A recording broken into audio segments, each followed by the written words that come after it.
خاموش رات، سناٹا اور ایک گہرا کنواں۔ یوں ہی وہ لمحہ تھا جہاں ایک معصوم بچے کی زندگی انسانوں کے نزدیک ختم مگر اللہ کے نزدیک شروع ہو رہی تھی۔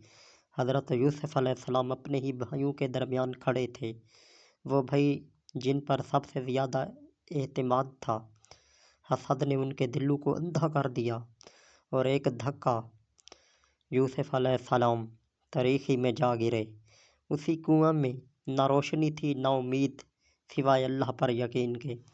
یہ کنواں قبر بن سکتا تھا مگر رب نے اسے تقدیر کا دروازہ بنا دیا۔ ایک قافلہ آیا، یوسف علیہ السلام کو نکالا گیا، غلام بنا کر بیچ دیا گیا۔ انسان سمجھتا ہے کہ عزت ختم ہو گئی مگر اللہ نے کردار کی عزت عطا کی۔ عزیز مصر کے گھر میں یوسف علیہ السلام کی سچائی، امانت اور حسن اخلاق نے سب کے دل جیت لیے۔ پھر آیا وہ امتحان جو مضبوط ایمان کو بھی ہلا دیتا ہے، جوانی، اختیار اور تنہائی۔ گناہ سامنے تھا مگر یوسف علیہ السلام نے رب کو چنا۔ فرمایا، اے اللہ، قید مجھے اس گناہ سے بہتر ہے۔ اور یوں ہی بے گناہ نبی علیہ السلام قید میں ڈال دیے گئے، برسوں کی قید، مگر صبر قائم، زبان پر شکوہ نہیں، دل میں مکمل یقین۔ قید خانے میں بھی اللہ نے راستہ کھولا، خوابوں کی تعبیر کا علم ایک ایک کر کے سچ ثابت ہوتا گیا۔ پھر بادشاہ مصر کا خواب آیا جسے کوئی نہ سمجھ سکا۔ وہی خواب یوسف کو قید سے نکال کر عزت کے اعلیٰ مقام تک لے آیا۔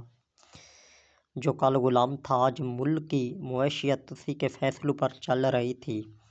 کنویں سے تخت مصر تک سب سے دل ہلا دینے والا منظر تب آیا جب وہی بھائی جنہوں نے یوسف علیہ السلام کو کنویں میں پھینکا تھا، اناج کی تلاش میں اس کے سامنے کھڑے تھے۔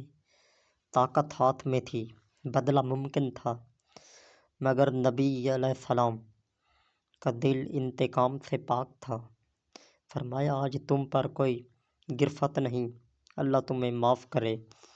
یہ کہانی صرف تاریخ نہیں، یہ ایک پیغام ہے۔